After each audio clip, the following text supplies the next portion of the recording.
90s, they had more value than they do in the 2025 era. It was cheaper to go to Tennessee out of state than Ohio in state. Really? It's not open until 7. Wow. It's $1,000 a semester. I was like, I got a T-shirt.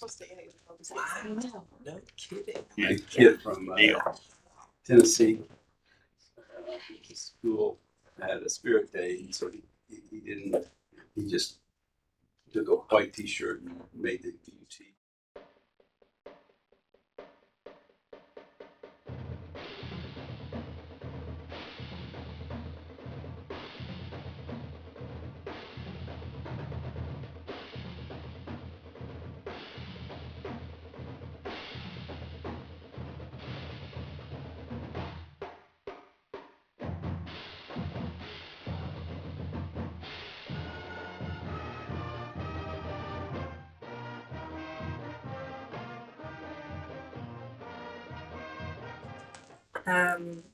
First note, They started that. yes, they did start the, They just gave it great. yes.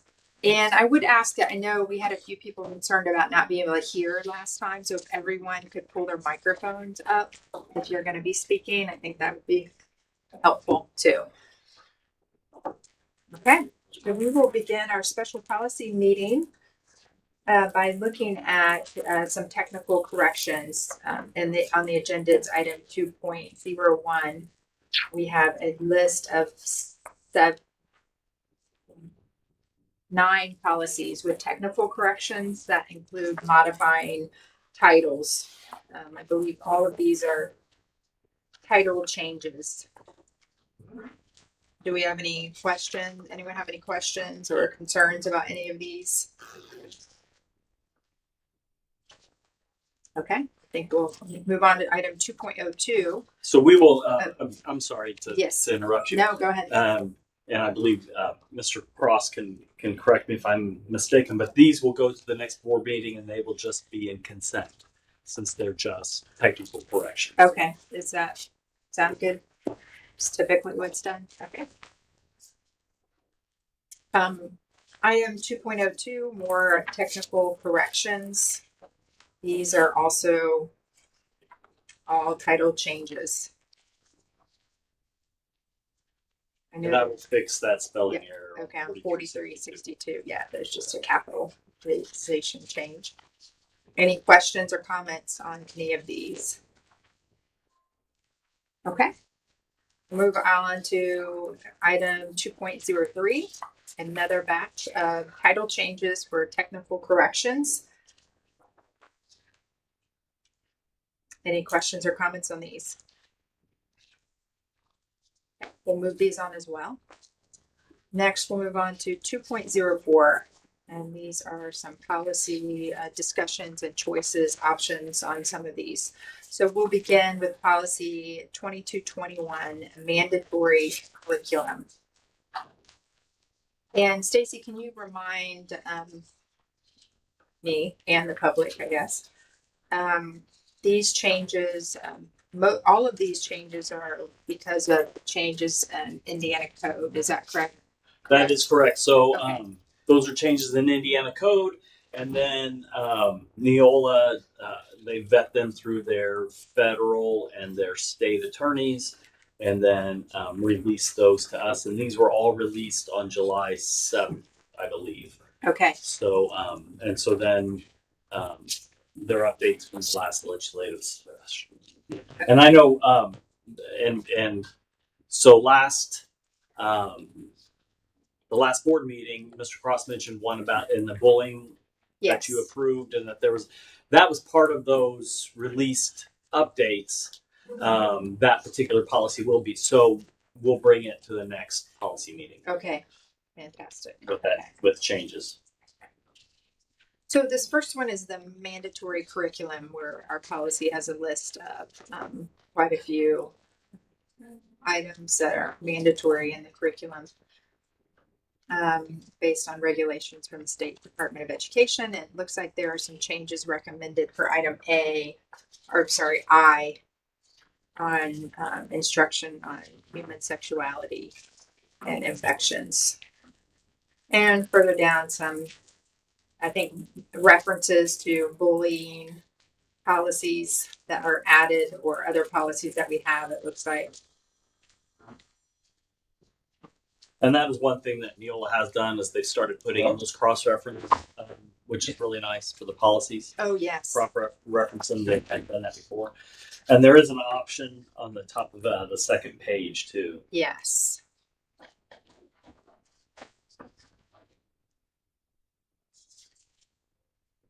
So it's whether the board has to approve the course instruction prior to its use in the classroom.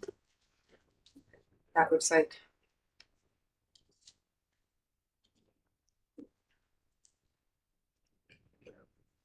So I guess, do we as a board want to approve the course instruction prior to its use?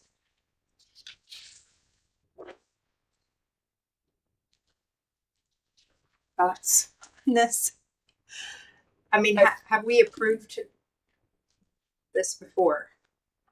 Is this something that we have done in the past? I don't recall. Yeah, so we've had this This. policy previously. Yes, yes. And I can look and see what we Yeah. currently have. 442 was the new law that's enacted. And that's kind of what everybody's reacting to. Some corporations were told they had to do it before July 1, which I can understand authority for that. Okay. Law went into effect July 1. Oh. But the process. Mm-hmm. I guess the statement does say when required by law, so it does kind of give a back out if And it's we did not required. have that before. That additional that the board would have to prove it prior to instruction. That was not part of your previous. Okay. But if we do add this option now, we kind of say when required by law. Right. I think So the is option it is. required by I think the option is if there's mandatory curriculum that's required by law, the option would be that we can't teach it until the board approves it. Where currently we have it that we can go ahead and start teaching it, and then kind of retroactively or post okay. teaching, the board then approves it. Okay.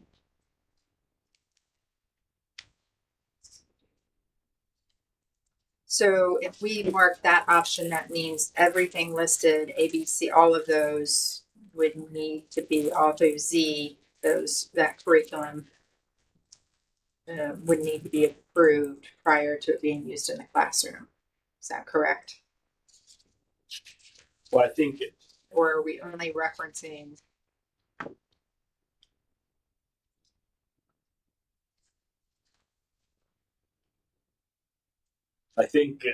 upon approval from this, you would be approving that curriculum.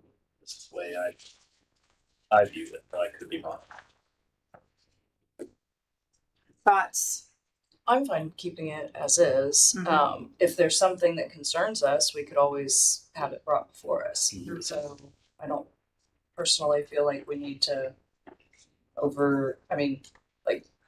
yeah, we oversee everything, but I don't feel like we need to micromanage everything. But Don? This is the option prior to. Yes. Yeah, I don't believe we need it. Okay, I will remove that, and then I'll have this cleaned up for the next Okay, board meeting. that'd be great. Thank you. Next, Just a quick question, Ron. What was the hang up with disease versus infection? You know, or how many? So I have no idea. Some legislator thought it was very important, apparently. very important.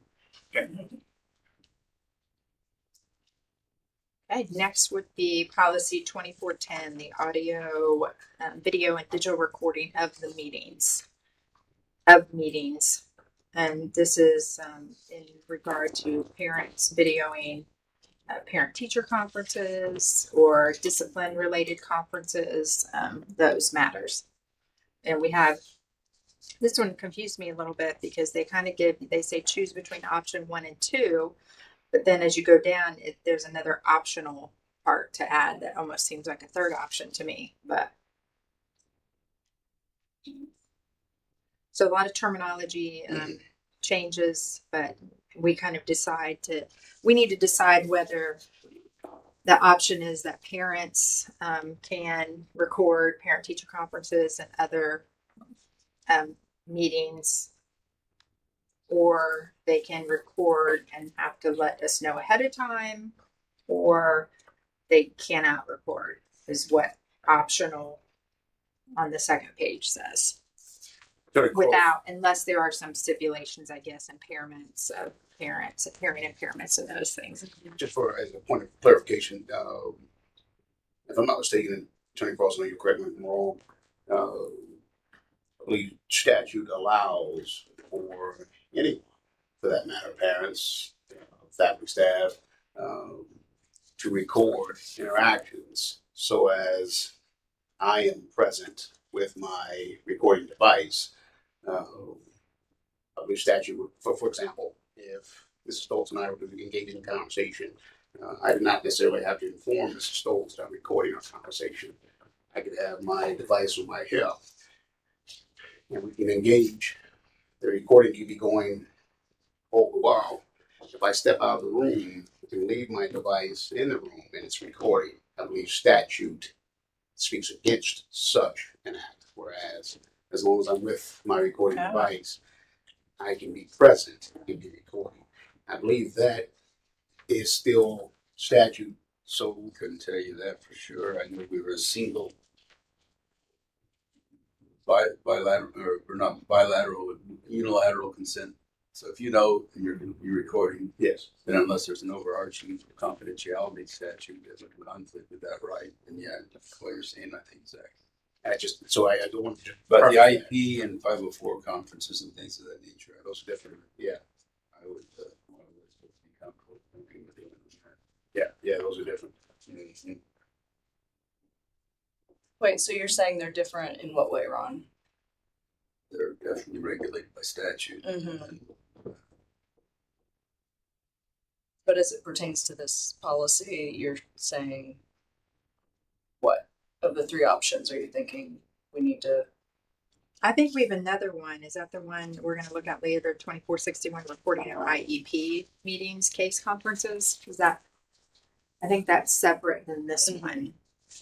Okay. It says it's cross-referencing policy 2460.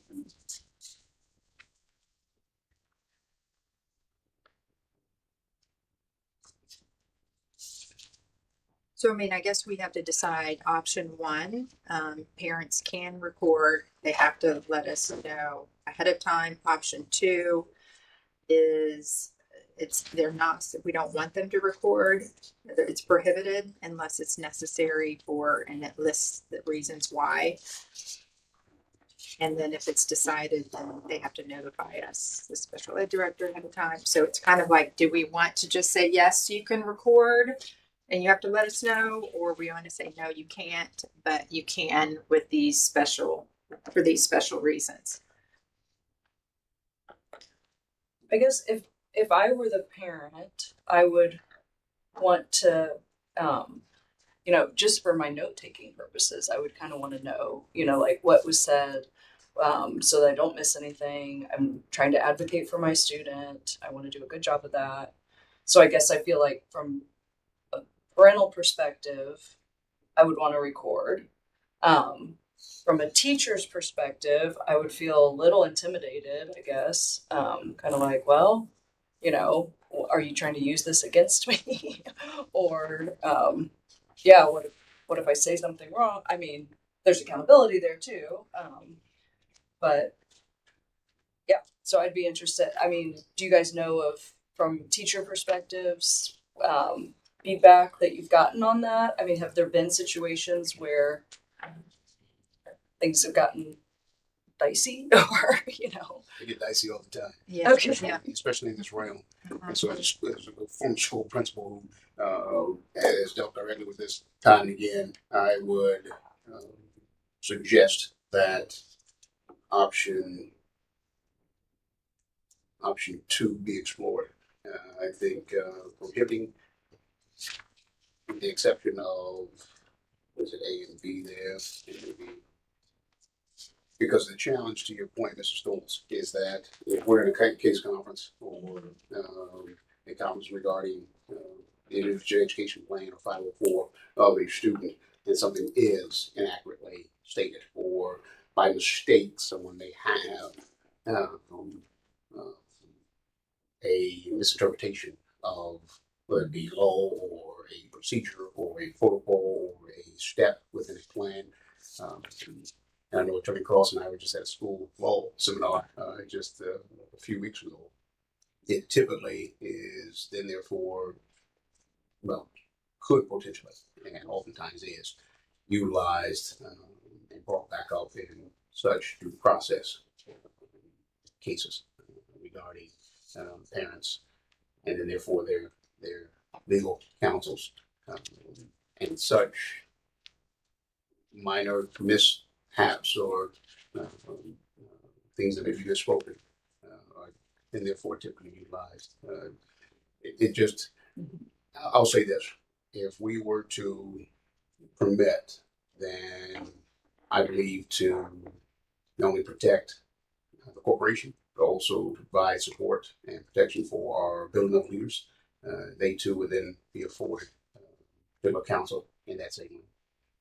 Because oftentimes, well, and I know, I think we've, not on wood, I think we've been fortunate, but most often in such meetings, you have advocates and or you have advocates, or you have counselors, legal counselors, who also moonlight as advocates in that same room. And a lot of times, it definitely gets dicey, it gets tense, and for the sake of our building owners and the teachers that are really just trying to support the student, Right. in every stretch of imagination, such a recording device or such a process could create some challenges, or it could eliminate true conversation and true dialogue as to how to get the student the proper support the student needs. So there's a lot. So of option number 2 though gives us some leeway though Yes. if there's Mhm. okay. And again, it keeps it relatively local there. In option 2, bullet A, if a parent believes Mhm. that recording such a meeting is necessary, they shall notify the principal or director of student services in writing, preferably at least 2 days before the meeting. And so then again, I think it leaves us the opportunity to evaluate what's before us and continue to keep the student's best interest at heart.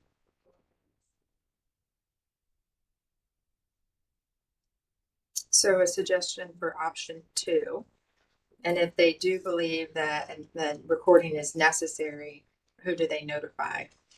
It says there The principal, they should- or yeah. we just leave them both like that, the principal or director of student services. We're not choosing. I guess it could be one or the other.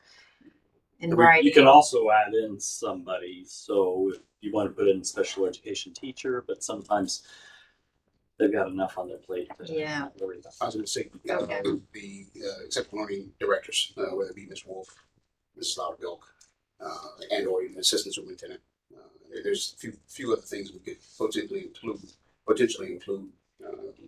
And this may not involve any special education. Also, this can just be a discipline-related conference or a parent-teacher conference we're talking about. Great point. Yeah. So it could be. So I think the principal or the director of student services sounds good to me. Okay.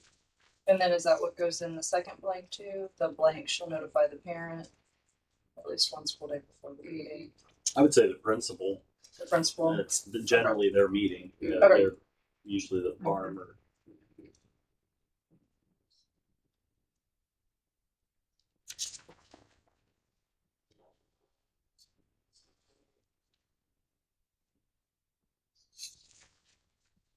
So this second part, this is optional, and then it says video recordings. So I guess I'm confused. Option 1 and 2, we're just talking about recordings, whether they be audio or video or any recordings, right? The caveat they have for that one is if somebody's visually impaired and they have an ASL interpreter there, then that would give them the option to be able to see what's said.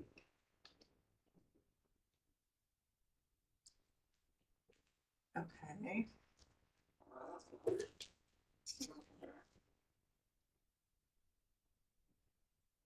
So that's just more strict than option 2. Is that what I'm reading? It's almost like an option 3. Because we're already prohibiting it unless Well, necessary. I think the difference is this is video versus audio. Okay. Even though option 1 and 2 just say the recordings, which is just kind of leaves it to all recordings. So I guess we don't really need optional. Would you guys agree? We don't need that third one because we're kind of already covered it in option 2, saying it's prohibited unless here are the special criteria where it can be. It'd be less confusing if we didn't have it. They take out such clarification in option 2, bullet point 8, when they strike audio, Yes. Yeah. making it so that therefore it can be interpreted as both. Mhm. Yeah, so you already have that. And then there also is an option immediately above that that you can or videotape. Oh, But okay. once again, I think Oh, a recording is defined as if there's. Yeah, I think. Videotape. I mean, it's implied that we video it. I think we probably should leave in that sentence that just clarifies to me what we're talking about when we say recording, so someone doesn't say, "Well, I thought you were referring to this." Right. So we're referring to all types. No 8mm. Yeah. No capturing, right? No. That's fine. Okay. Any other questions about this or comments about the policy, the 2410? Okay, we'll move on I'll to clean that up and have that ready for first reading. great. Policy 2414, the reproductive health and family planning and human sexuality instruction.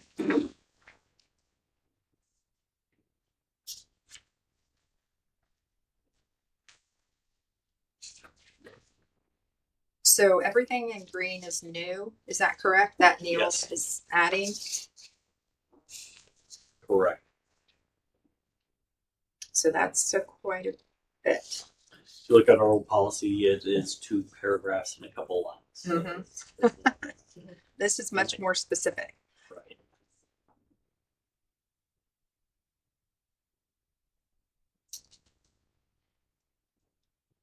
And we are currently working on getting that on our website. Well, I mean, yes, eventually, because that's part of the statute. We're currently working on, so we will come with, Girls Inc. provides this Okay. component to the law, supplemental to what's taught in our health classes at 5 to 12 levels. So they have, we've sent that through our curriculum folks, like at the grade levels at the buildings, and so they've kind of vetted what the presentations contain, and they, in fact, Mrs. McKibben caught one of the components of this with the field development piece, which is new. So the Girls Inc. presentations fit the statutes and our curriculum folks, so we'll be bringing that to the board for that piece of the curriculum to be approved, and then part of this new law is for it to be posted on our websites. So that'll be what happens there. So this doesn't. So assuming we teach sex ed as we always had, the law just says we also have to say these 5 statements. Let's see. Is that? I mean, Is that the way you? Seems to me that's what's been added. it's not saying we don't teach what we've already taught. No, and I think one of the policies we looked at earlier has a consent notification of parent attempt to give consent. Right. Follow up if there's no silence, or so this was locally authored. I mean, I have a hard time with a lot of this language personally. I think it's just not right, and I don't know that I can support the policy. So if we don't pass it, what would happen? Like if we don't follow the law on this policy, what does that look like? I don't know. I don't want to answer off the top of my head. I'm guessing we will pass it, but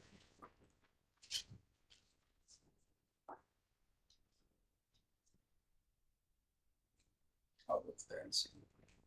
I guess I'm concerned that that these 5 statements dominate our curriculum. I don't believe they will, and I think our teachers and Girls Inc. are well have the ability to do what needs to be done for our students and our folks. But I think the intent is that he's dominate the subject, and I think that is a ill disservice to our community.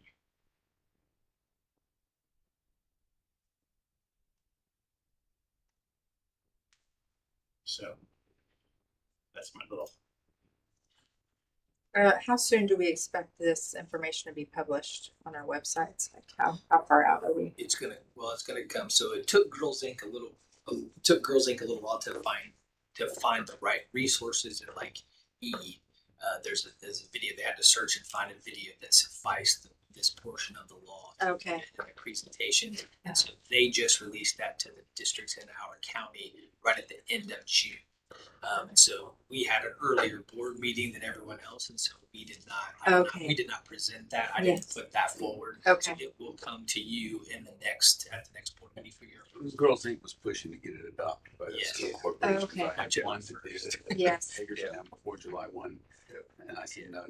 The statute goes into effect then, but then, you got it's a process that you have to follow. And I think if I talked and I said, I bet this might be something for. Yes, so that's what we did. Okay. That's what Okay. they have been doing for us during the last few weeks, and so that'll come to you here at the end of July, and then we'll work with Alex and his folks to get it on our websites after that. Okay, great. So, And I see the list of the consent form is provided to the parents and includes those A, B, C, and D statements of who's going to be teaching the class, or the class joint class or separate.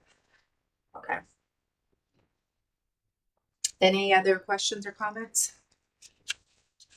Okay, we will move on to policy 2416, student privacy and parental access to information. Looks like there's just a few changes and some options on this one as well.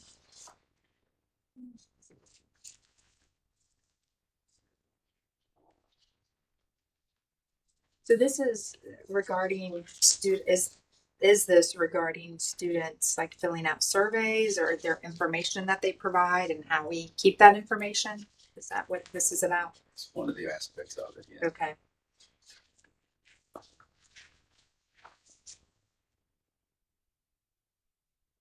Do we really have a lot of third parties?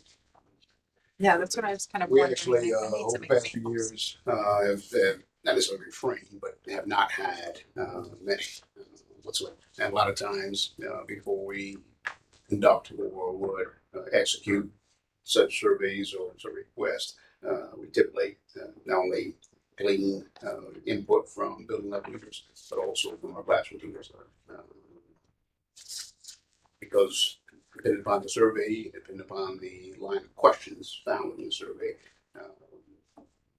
different entities could find such surveys to either be contradictory or even offensive. So here of late, we really haven't had many. In the past, I think there's been surveys regarding curriculum instruction, as well as also even on the health and wellness side to find out how many students are currently vaping compared to those who are not. Those type of things. So, Currently, we have option one okay. is our current policy. Mhm.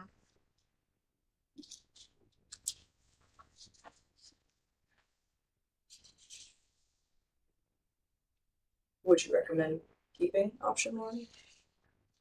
Is that your recommendation? Or? That's what, I mean, if that's what the board saw fit before, then I would say that we would. We found it. Like it hasn't been problematic. Yeah, we Yeah. found it to be effective in past practice. Seems It like allows it's us to- protecting students and well, I mean, we don't want to sell their information or market toward them. I'm good with that. Okay, any other questions or comments? Cross reference to 8330, I guess that's that'll.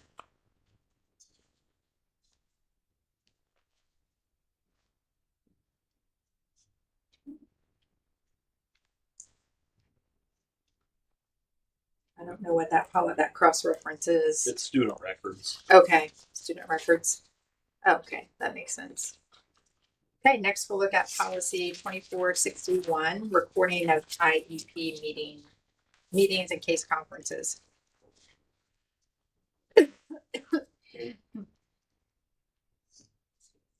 So this is big changes to taking out a lot of our current policy to say, because the new law says that we can't have a policy that prevents parents or students from recording a meeting concerning an IEP.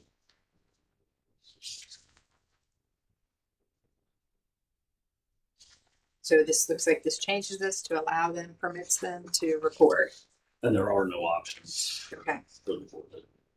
It does say that, To provide notice. and if a parent decides to record, then the corporation shall also record. Does it provide anything for any notice ahead of time if they're going to record, or do we just plan? I mean, how do you plan? They show up, they're going to record. How does the corporation then record? Some of this new territory. Okay. What agreed process they were recording. Provide notices for the Yeah, regular date prior. prior to the date. That's what I used to do. It doesn't describe how much. Number A, the last. Oh, yes. Okay, good. Yeah. Prior to the date. Okay, good. Okay. Okay.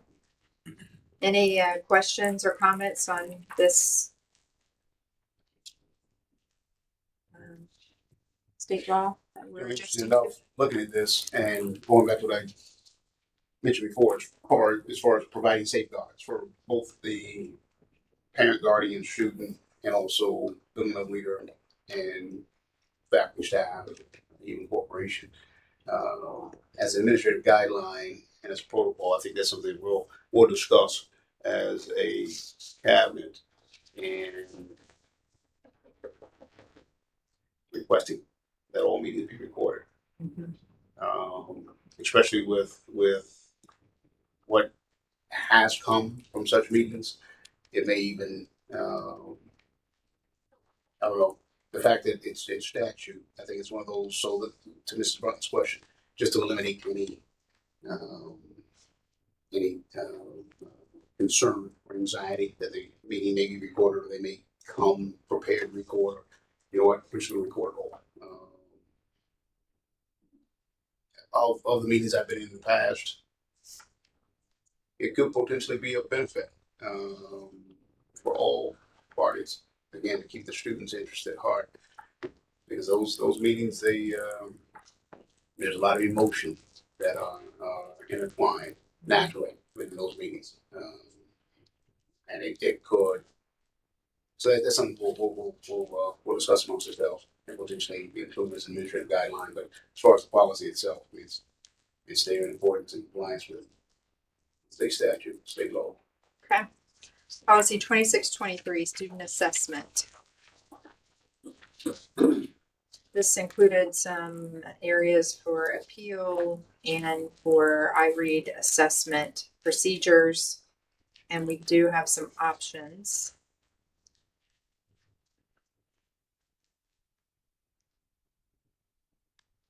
So this has to do with the appeal process. So the parent must submit the appeal in writing to, who should it be sent to? The principal, superintendent. Seems like the principal would make sense to me. Prior to the beginning of the school year in which a student is set to be retained, once received, the principal will consider the documentation submitted by the parents and issue a determination in writing within 5 business days. Are we comfortable with the principal handling it? Okay. Next, let's see. Once the determination is made, the board will not hear appeals from this determination. So the principal made the decision. It can't come before the board is option 1. Option 2, the parent may appeal the determination to the board. Who's our current protocol? Currently, we have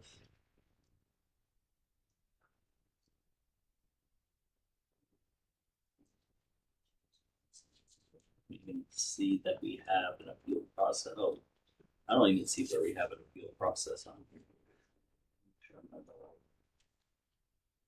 Yeah.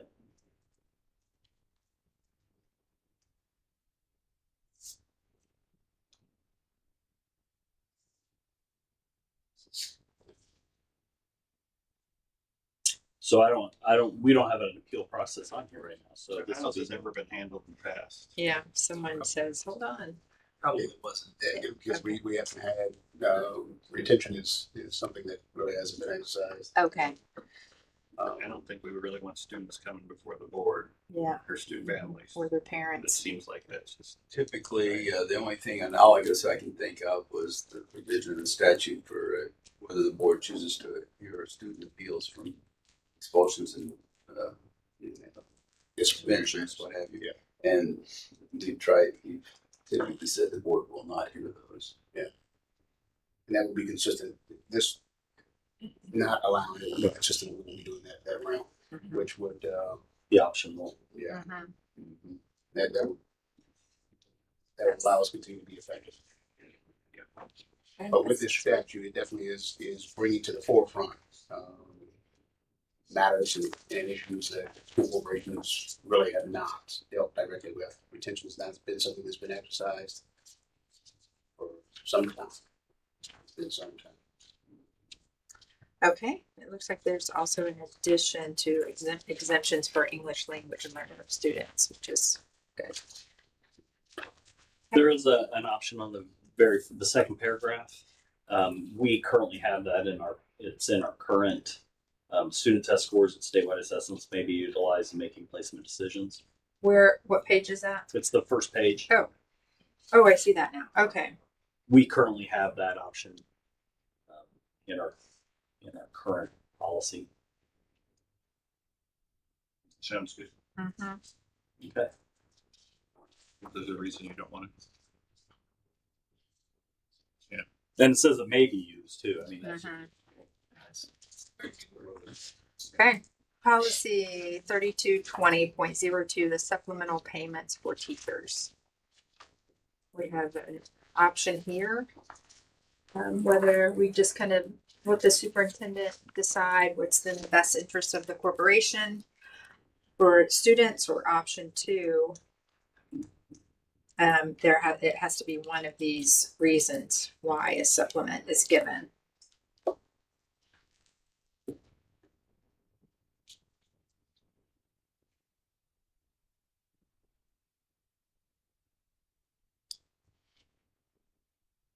Option ones. I feel like option one kind of leaves it more open to, I mean, option two covers just about everything you could make fall into there, but I think option one leaves it more open for the superintendent to determine that based on what's going on or some factors that may not be thought of right now and that are listed in option two. okay.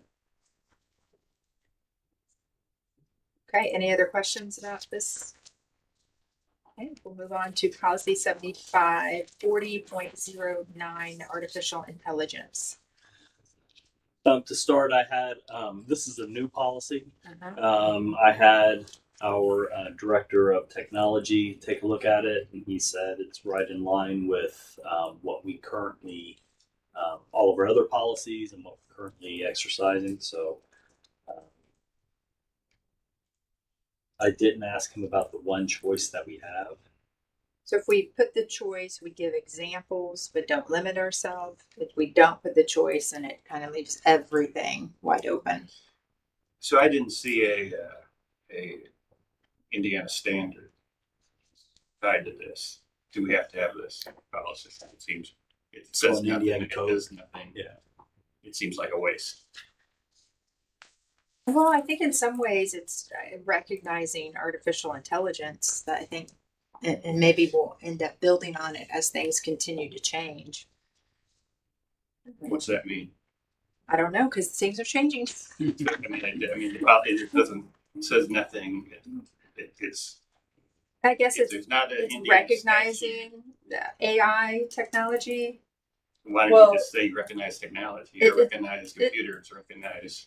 Well, it says the school board recognizes the positive impact that AI may have on the school corporation's educational program and operations. So I guess to me, because a lot of the question is, are we embracing this or not, as a school corporation? So I guess one of the things that I see this policy doing is saying, yes, we're embracing AI. And if that's not what we want to do, then obviously we don't adopt this. But if we are embracing it and recognizing the positive impact, then I guess that's one of the values I see in the policy. I guess I like the first sentence of the next line too, that says that we will be in accordance. So we know that there aren't any state law, but I think some things are probably going to be coming down the pipeline. So we're already going to be covered. That, hey, we've got to cover. But it doesn't say anything or do No. anything. So, No. I mean, AI is a tool like anything else. I mean, why don't we have one that says our laptop? So, I mean, it's a nothing burger, I guess, and I think it's a waste of time. So, I mean, if you guys want it, that's Yeah. fine, but I don't think I can support it. I think do feel like you have a point, John. I'm just saying that I do think that AI is a question out there right now, and so this kind of states This puts it on DOE's. what we're doing. DOE's lap. Did you find that statute around? Yeah, supposedly there's no. 1296 was adopted, and then it's requiring the DOE to come up with criteria, I think, basic So there'll be a reference at some point. guidelines and model policies regarding school artificial intelligence policies, inventory of artificial intelligence platforms, and process and review by which teachers and school administrators may submit an artificial intelligence platform for inclusion on the inventory, which I guess the inventory is being made by the department. So I think this is in flux. Yeah. It's like a little behind the curve. Remember, Like inventory of computers. I mean, really, but okay. I mean, whatever. It's just.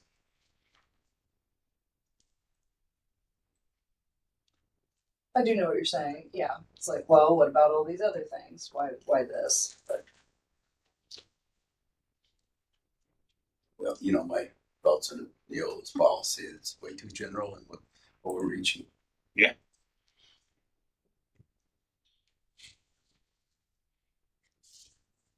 Okay, any other questions or comments about this one?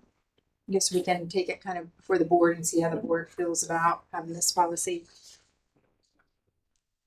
Do you want me to include that option? That I would definitely not include the okay? listing of policies personally, but Mm-hmm. I'm fine not listening. Yeah, I'd say leave it open without those.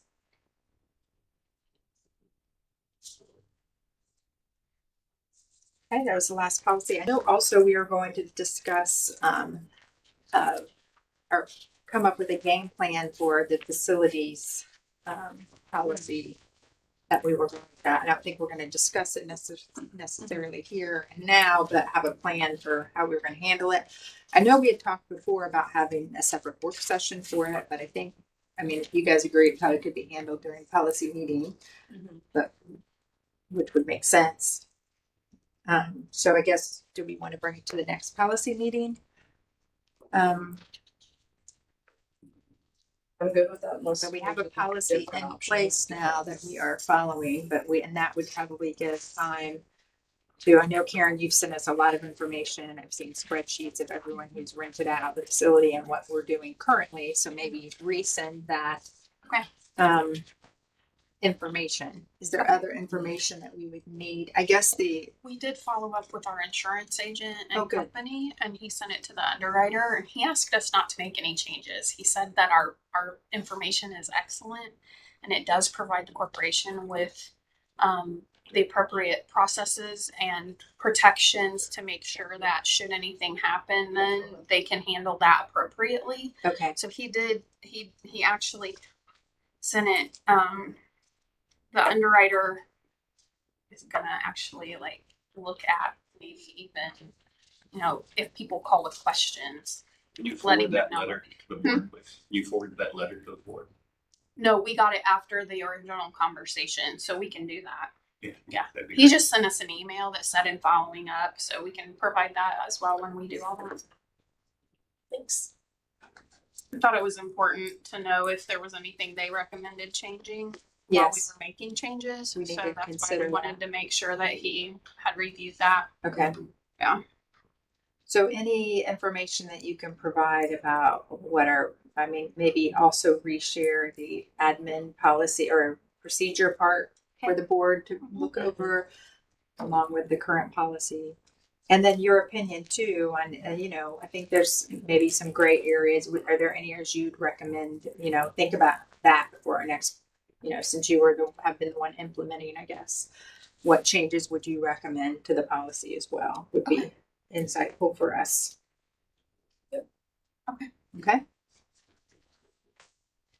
And then Stacy, I guess, we're still working through our list or. Yeah, we've probably for the last update, next meeting should take care of all of those. Okay. Great. That would be. And so let's look at our next meeting date. I know that Kim suggested Tuesdays don't work well for her. And so I wanted to look at everyone's schedule to see. We're looking at August. I think normally we'd have it August the 2nd, but August the 2nd? I'm sorry, 12th. Okay. Yeah, we're doing Saturdays now. But we can look at another date. What about August the 11th? Is that the first day of school? Or is, First day of school is August 6th. okay. So the first. How does August 11th, the Monday, work? At 10? Stacy, We John? we No. conduct cabinet Monday to 10. Okay. Is that every Monday? Mhm. Okay. So. And Wednesdays we have school board meeting. I cannot the 14th or the 15th. What about August the 20th, a Wednesday? Some of us will be in Indianapolis. Yeah, we'll Okay. actually be at a collective bargaining. August 21st to Tuesday. We used to, Thursday. Thursday. Words. How does the 21st at 10 a.m. look for everyone present? Stacy? Dr. Wright? I have a Karen? home conference 'Cause I that think day. Oh, do you? I have it on the 21st. Yeah, well, the day before is the bargaining seminar On the 20th? on the 20th, Wednesday, the 20th. Oh, I also have an herb thing on the 21st. Yeah, it's more than likely two different. Okay. And again, I'm fine on Wednesday. It just need to be like anytime after noon. The 20th. I don't know if other people will. Have you? Oh wait, they're not accepted available. They are. Okay. Oh, I'm gone both days. Yeah. Okay. Oh, yeah. Yeah. What about the 22nd, Friday? I'll clear my calendar. So Friday at 10 on the 22nd. No, I don't think that works for everyone. We're gonna keep. Well, I'm wondering if we just need to keep this next one a Tuesday because we're getting toward the end of the month, and With our schedules for such meetings, yes, we've always, like for example, we've kept Tuesdays clear. We'll keep those. But if, well, what time is the cabinet meeting over on Mondays? depending upon the time. Why are people laughing?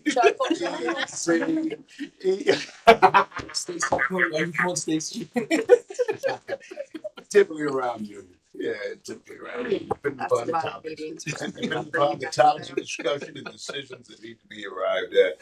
Yeah, typically around noon. Well, we can move into the last week of August and look at the 28th of August. Thursday the 28th. Yes, Yeah. at 10. Oh, yeah, someone on again. That's okay. Okay.